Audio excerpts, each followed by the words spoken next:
Bonjour à toutes et à tous les amis, bienvenue dans cette nouvelle vidéo. J'espère que vous allez bien, j'espère que vous avez la forme, que vous êtes au taquet. Moi ça va très bien. J'ai pas mal de trucs à vous dire, pas mal de nouveautés, pas mal de petits changements qui s'opèrent en ce moment dans cette préparation au triathlon, comme vous le savez, qui arrive, mine de rien, assez vite. On est actuellement le 25 mai et le triathlon auquel je me suis inscrit va se faire le 8 juillet, dans un peu plus d'un mois et demi à peu près. Ça approche, ça s'approche gentiment et je suis de plus en plus hype. Je vous jure que j'ai trop hâte d'être le jour J. Et en parlant de ça, j'ai reçu quelque chose, les amis.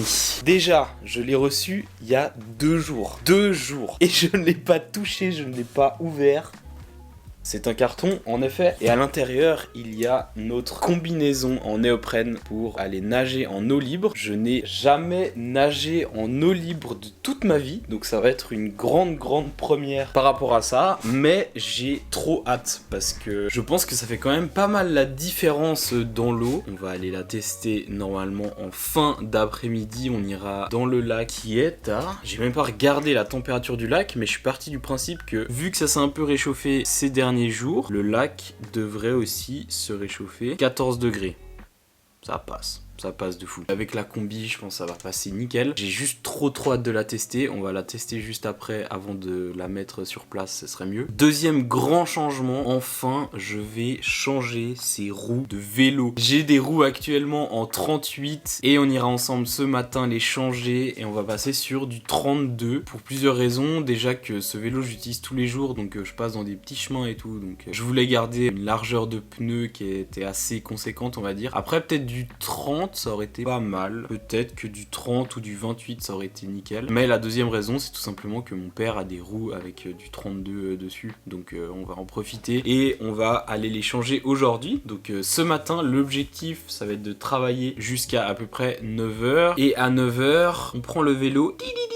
On va chez mon père changer ses roues et ensuite on ira faire un tour et on enchaînera avec une sortie course à pied de 4 ou 5 km à basse intensité. On fait tourner les jambes après les sorties vélo. Avant, je me concentrais plus sur 500 mètres, 1 km juste après le vélo. Maintenant, je vais essayer d'intégrer des réelles courses après le vélo. Par exemple, aujourd'hui, on va faire cette sortie vélo, on rentre et on allonge un peu la durée et la distance de la sortie course à pied entre 4 et 5 km. On boit notre petit café du matin qui lance sa journée de la meilleure des manières. On se met au boulot jusqu'à 9h et à 9h ce sera la pause vélo into course à pied. Comme je vous ai dit depuis genre 3-4 épisodes, j'ai trop hâte de tester la différence avec une largeur de pneu qui est plus faible. On verra si je la ressens vraiment ou pas. Avec les prolongateurs c'est un peu le même truc. Est-ce que ça allait changer ou pas? J'ai remarqué qu'il y avait une big différence. Est-ce que ça va faire la même chose avec les pneus? Alors là, on verra sur le terrain, on verra surtout dans quelques heures ensemble ce que ça donne.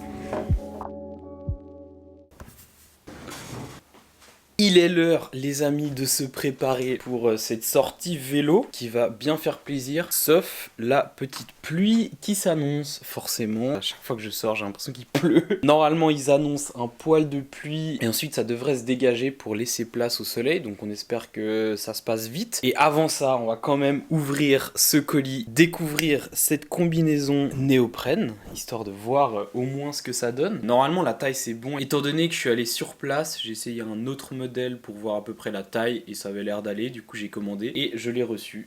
Ouvrons cela.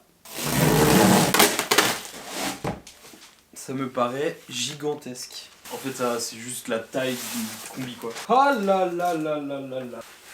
J'avais oublié à quel point c'était un enfer d'enfiler ce truc. Ah. Putain, c'est trop chiant. Ok, bah là on est bon là hein. J'avais peur qu'elle soit trop petite, mais au final je pense que la taille est nickel. En tout cas je me sens bien dedans. Super combi de fou, bim bam boum. Bref, on va essayer de l'enlever aussi, parce que l'avantage c'est qu'on aura tout le temps de la mettre le jour J, le jour du triathlon, mais ce qui serait important c'est de l'enlever rapidement. Là je nage, ok stylé, je sors de l'eau, bim, là j'enlève. Là je prends ça, merde non c'est là. Là je tire. Ah oui mais je cours en même temps. Ok là je cours. Ok. Ok. Ok. Ok. Tac. Là je continue à courir, j'arrive vers le vélo. Ok, j'arrive. Et bim, tac. Et là je suis prêt à aller faire du vélo. Ça s'enlève en une seconde. Bon après avec l'eau et la transpiration à l'intérieur, je sais pas trop ce que ça va donner, mais c'est bien plus facile de l'enlever que de la mettre quand même.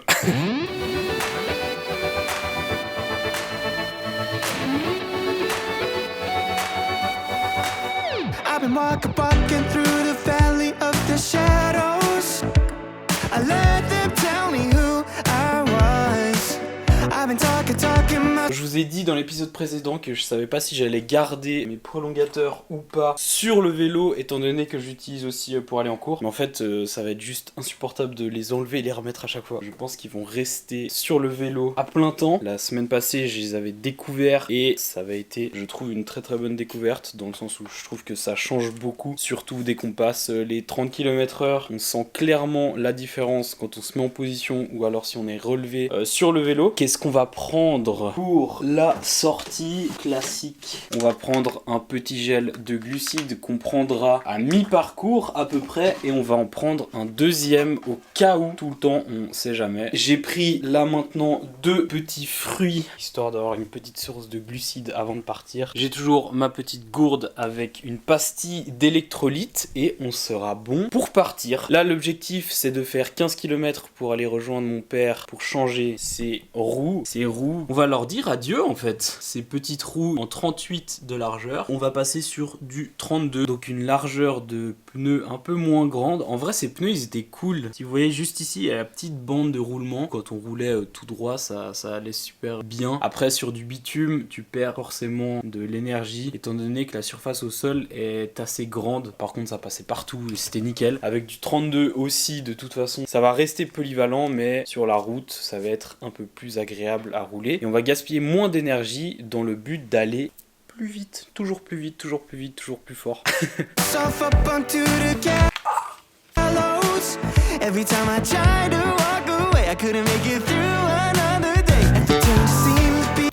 Ah j'adore, je pars à l'instant et il commence à pleuvoir.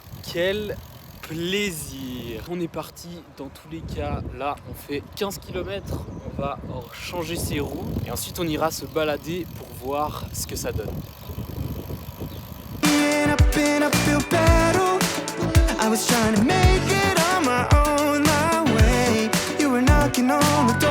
Je vais changer aussi mon plateau qui est en 38 actuellement. Je sais plus si je l'avais dit, mais souvent quand je prends un peu de vitesse, en fait je mouline très rapidement étant donné que je suis en monoplateau et mes plaquettes à l'arrière elles descendent à 11, je crois que ça va jusqu'à 9. Ce qui fait que dans les descentes, généralement je mouline et j'arrive plus du tout à produire de puissance vu que je peux plus. Donc ça aussi je vais passer en plateau de 40 normalement d'ici la semaine prochaine. Là l'objectif du coup c'est d'aller rouler, de tester ses roues, d'aller se faire un peu plaisir dans la campagne genevoise. Et c'est parti. En plus le soleil est revenu.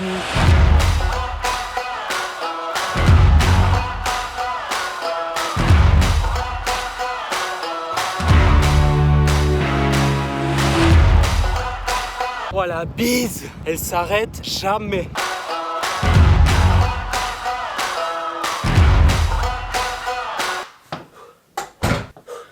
Wow.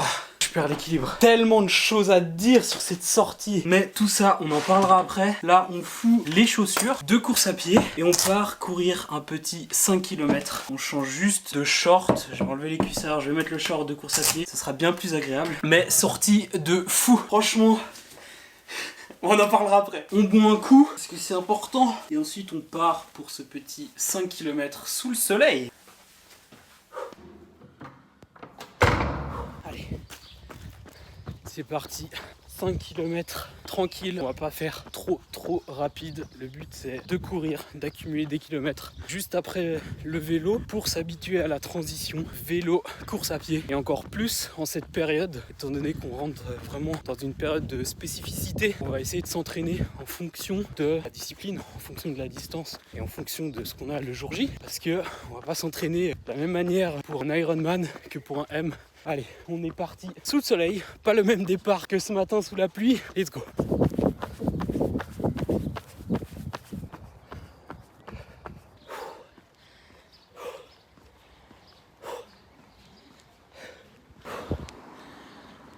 « 5 km validé. Un peu plus dur que la semaine passée. Au niveau du ressenti de l'effort, la course à pied, c'était un peu plus dur. Surtout sur la fin. Je sentais vraiment mes jambes un peu fatiguées. Malgré tout, on a tenu quand même une allure qui était très très correcte. Et une fréquence cardiaque aussi assez basse. Bon, c'est toujours à prendre un peu avec des pincettes. Mais globalement, de ce que je regardais, c'était moins élevé que d'habitude. Même mon ressenti de l'effort était plus élevé. Donc, je me suis concentré sur ça aujourd'hui parce que je trouvais que c'était beaucoup plus pertinent. Et quand je vous dis qu'il ne faut pas trop se fier à ces données que nous donne notre montre ou autre, pour moi, il faut savoir un peu jongler entre ton ressenti, entre ces données. Il faut savoir un peu adapter selon le jour et pas seulement. Souvent, dans des sorties à basse intensité, je me fie beaucoup à la fréquence cardiaque et moins souvent au ressenti. Mais parfois, comme aujourd'hui, je me suis fié complètement à mon ressenti et je voulais réduire un peu l'allure, c'est ce que j'ai fait. Malgré le fait qu'au final, on a eu une bonne allure un peu tout le long. Aujourd'hui, c'était pas la fréquence cardiaque, c'était vraiment au ressenti et je pense que c'était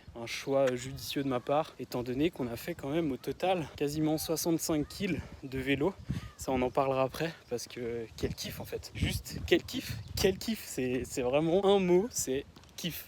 C'était trop bien. Là on marche un peu histoire de faire redescendre un peu la pression, faire circuler le sang et calmer un peu tout le système parce que mine de rien on a fait quand même 2 entraînements à la suite qui demandent pas mal de ressources. Il est 14h, j'ai une dalle là qui commence à se réveiller, vous imaginez même pas. Ça sera un repas très très bien mérité.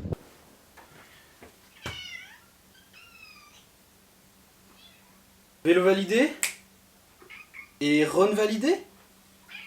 Ok, on est sur la même longueur d'onde. Pourquoi cette sortie vélo était folle? Alors, pour plusieurs raisons, en vrai pour 3 raisons je dirais. La première, plus évidente, mais en même temps celle qui m'a fait le plus kiffer, c'est le changement de roue. On est passé sur du 32 de section. J'étais un peu sceptique par rapport au 32 dans le sens où je me suis dit que peut-être ça allait faire encore un peu trop large. Mais au final, après ce qui s'est passé aujourd'hui, ça va largement bien. C'est même exceptionnel. Et on voit la section qui est beaucoup moins large qu'avant. Bilan de ces roues, c'est hallucinant la différence. Le changement s'est avéré énorme pour, je dirais, 2 raisons. La première raison, c'est à haute vitesse. Alors, pour la sortie d'aujourd'hui, on a fait 14 km. On s'est arrêté chez mon père, on a changé les roues, bu un café et c'est reparti. Et on a fini par 48 km, ou plutôt le gros de la séance était là. Ce qui nous fait un total quand même assez conséquent. Donc je disais, à haute vitesse, la différence est folle dans le sens où j'ai l'impression que la puissance que je mets et la vitesse que je mets dans le vélo se gardent. Elle se conserve. Et j'arrive à garder une vitesse qui est assez élevée par rapport à avant où j'avais l'impression qu'à chaque coup de pédale, fallait que vraiment je remette une couche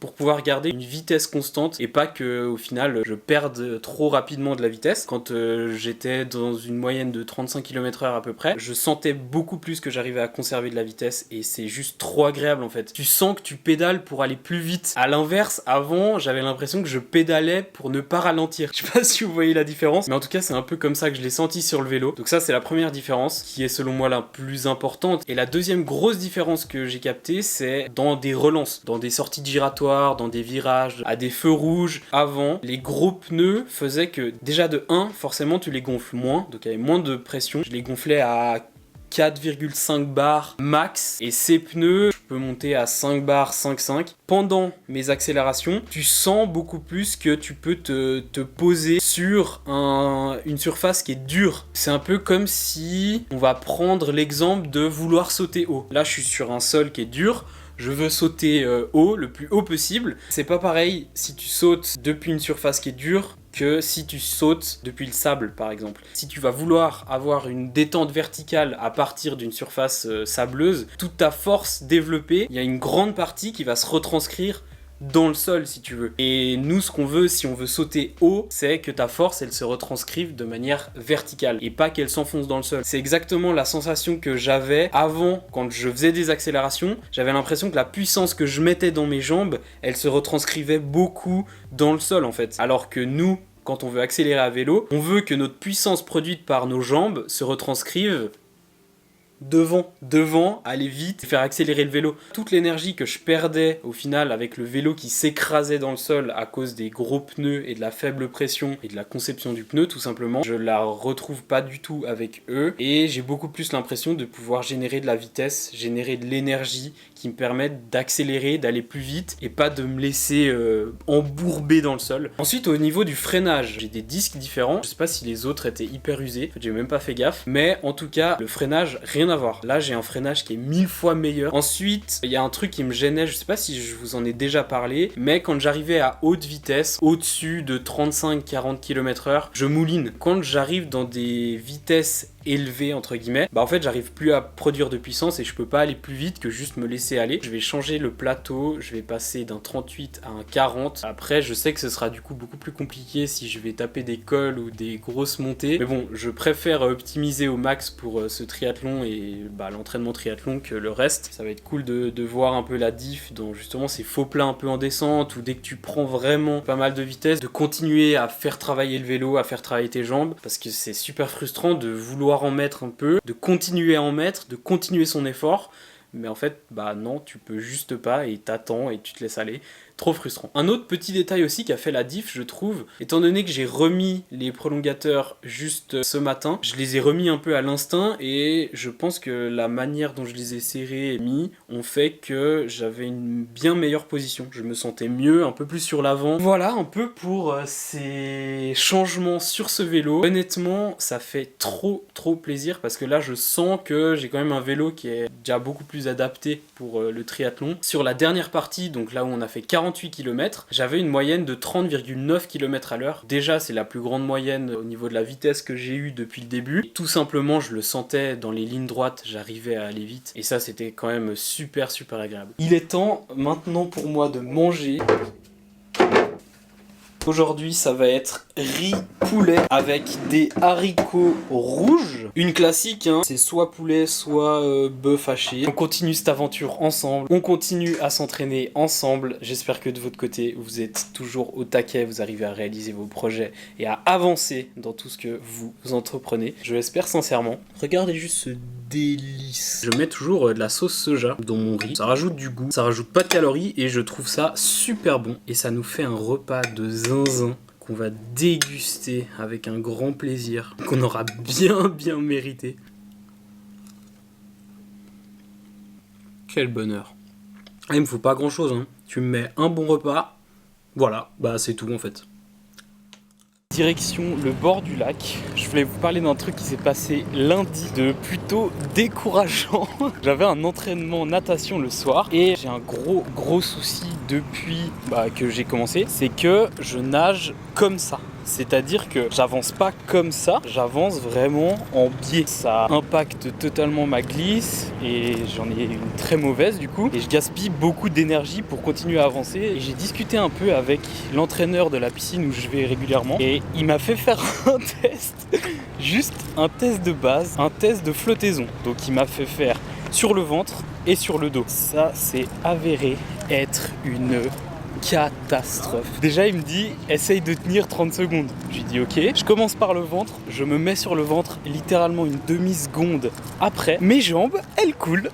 Et sur le dos c'était exactement pareil, donc j'arrive pas du tout à faire la planche en fait, que ce soit sur le dos ou sur le ventre. On a mis le doigt sur un gros problème, c'est que en fait mes jambes coulent beaucoup trop vite et je pense que j'ai un peu une disproportion, je sais pas, j'ai un truc dans mon cerveau aussi que j'ai pas trop capté qui fait que automatiquement mes jambes elles coulent et j'arrive pas du tout à avoir cet alignement dans l'eau qui me permet de glisser et puis d'avancer rapidement. Ça c'était la découverte un peu triste de lundi, mais je le prends un peu comme un tant mieux, dans le sens où je sais que j'ai ce problème et je sais à peu près d'où il vient. Je lui ai demandé un peu quelques exercices, il m'a dit surtout que ça venait avec le temps, avec de la pratique et que dans ce genre de cas, fallait surtout que je me concentre sur les battements. Et en soi c'est vrai, parce que depuis le début j'ai fait quelques exo-battements mais sans plus, alors que je pense que ça pourrait bien m'aider pour mon alignement dans l'eau et pour ma glisse. distance. Après j'ai fait pas mal d'exo battements, j'ai essayé de mettre l'accent là-dessus. C'était un peu dur en sortant lundi, j'étais là putain mais j'arrive pas du tout à psychologiquement avoir cet instinct de glisse. Et j'ai essayé, t'essayes de te placer, de remonter tes fesses, tes jambes, de baisser la tête, enfin j'ai tout essayé. Et je pense que c'est plus psychologique et voilà, faut que j'en fasse, faut que je travaille sur mes battements. Ces prochaines semaines ça va être un bel accent là-dessus. Même en crawl en soi je vais essayer de faire la même, dans le sens où je vais peut-être faire des séries un peu moins longues et me concentrer plus sur les battements pour que ça rentre dans ma tête un peu d'utiliser ses jambes et de savoir comment bien les utiliser, parce que je sais qu'au triathlon, enfin de manière générale, si tu fais de la longue distance, tu n'utilises pas tes jambes, mais par contre elles doivent être coordonnées. Ça doit te permettre d'avoir une glisse et ça doit te permettre d'avoir un corps qui est droit dans l'eau et pas comme ça dans l'eau. L'objectif d'aujourd'hui, ça va pas être de faire de la distance, ça va pas être de faire beaucoup de nage, ça va plus être appréhender un peu la nage en eau libre, étant donné que j'en ai jamais fait. La natation en eau libre par rapport à la natation en piscine n'a quand même rien à voir. Il y a le facteur vent, courant, il y a les vagues, tu vois pas forcément bien devant toi, t'es pas calé dans une ligne et tu regardes devant toi et tu fais des allers-retours. Grâce à la combi aussi, t'as une flottaison qui est vachement améliorée. Ça peut potentiellement m'aider pour mes jambes et pour mon alignement dans l'eau. Le lac est à 14 degrés là, donc quand même assez frais. Et il y a surtout une sacrée bise à regarder.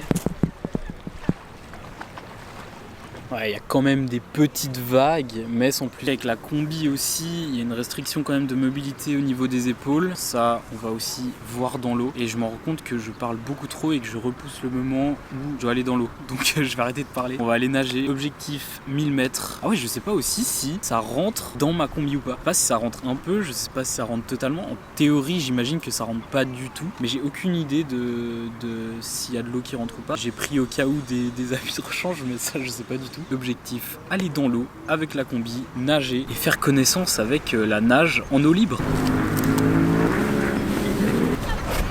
Est-ce qu'on n'est pas au taquet là? J'ai l'impression d'avoir la pire dégaine d'Europe. Encore pire que quand je suis à vélo. Je dois ressembler à rien du tout.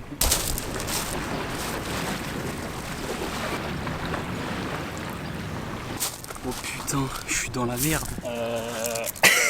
C'est tout l'inverse de ce que je vous ai dit. Ça transperce de A à Z.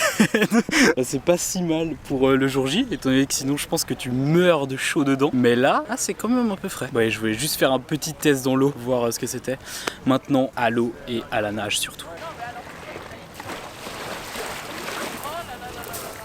Première nage en eau libre, ça fait tellement bizarre. On aura fait au total 1230 mètres. Je crois que la Garmin, elle calcule chaque 10 mètres, elle prend un point GPS et elle calcule comme ça la distance. En tout cas en nage en eau libre, c'est pas du tout le même calcul qu'en nage en intérieur, donc en natation classique. J'ai commencé par environ, je pense, 100-150 mètres. Ensuite j'ai fait une pause, j'ai fait quelques séries de 100-150 mètres et je faisais des pauses à chaque fois. Déjà il y a un premier truc quand je suis rentré, c'est que j'ai eu un peu froid à la tête, du coup ça me faisait un peu mal à la tête. Il y avait aussi plein de trucs qui se passaient, juste de voir le sol, d'être dans le lac, de pas se repérer. Le fait d'avoir de la peine à se repérer dans l'eau, je crois que c'est le truc qui m'a le plus fait bizarre. À chaque fois lever la tête, regarder un peu où t'es. Il y a plusieurs fois où je lève la tête et je me rends compte que genre je suis à côté du bord et que je suis pas du tout là où je pensais. Le soleil aussi dans les yeux, ça c'est un truc tout bête, mais en salle t'as pas du tout. Les vagues, des fois tu prends ta respiration, tu te prends une vague dans la gueule. Après la combi fait une diff de fou. Franchement ça te fait flotter, c'est assez impressionnant. Dès que je suis rentré dans l'eau, j'ai commencé à nager. Tu sens vraiment que ça te rajoute une flottaison, donc ça c'était pas mal. Après je pense que techniquement c'était zéro, étant donné qu'il y a tellement de trucs qui se passaient dans ma tête. J'essayais un peu de penser à ça, mais j'essayais surtout de me repérer dans l'eau et puis essayer de nager. Si tout ce que t'apprends en intérieur, t'arrives pas à le retranscrire le jour de la compétition, bah au final ça sert à rien du tout. C'est pour ça que je vais venir de plus en plus souvent nager ici, pour essayer d'être beaucoup plus familier avec cet environnement, pouvoir retranscrire la technique que je travaille à l'intérieur, ici dans le lac, qui va être notre terrain de jeu pour le jour J. Les sensations étaient plutôt bonnes, ça annonce que du bon pour la suite en vrai. Par contre, il y a quelque chose qui m'a pas trop rassuré. Le jour de la course, il y aura tous ces paramètres. Bon, en vrai, j'aurai déjà quand même quelques kilomètres en eau libre, mais il faut se dire que ça va être le giga bordel, dans le sens où il y aura des battements devant, derrière, je vais me prendre des coups, je vais donner des coups, ouais, il y aura du mouvement un peu partout, et déjà que ça me faisait peur à la base, et maintenant que j'ai mis un pied dans l'eau, je me rends compte un peu plus de ce que ça peut être. Mais je me suis dit, en fait, là, en nageant, si autour il y a du bordel, je dois me repérer avec une bouée, enfin, c'est impossible. Ça m'a mis un petit coup de froid. La journée a été bien chargée. Ça fait juste du bien de terminer sur une journée productive, une journée jusqu'au bout où on a bien bossé sur différentes choses. Si vous avez aimé la vidéo, n'hésitez pas à mettre un petit pouce bleu et puis à vous abonner, ça soutient beaucoup la chaîne. Nous, on se retrouve pas la semaine prochaine, mais la semaine d'après, dans 2 semaines. Je vous souhaite une bonne semaine. Prenez soin de vous. Force à vous pour tous vos projets. À dans 2 semaines. Ciao.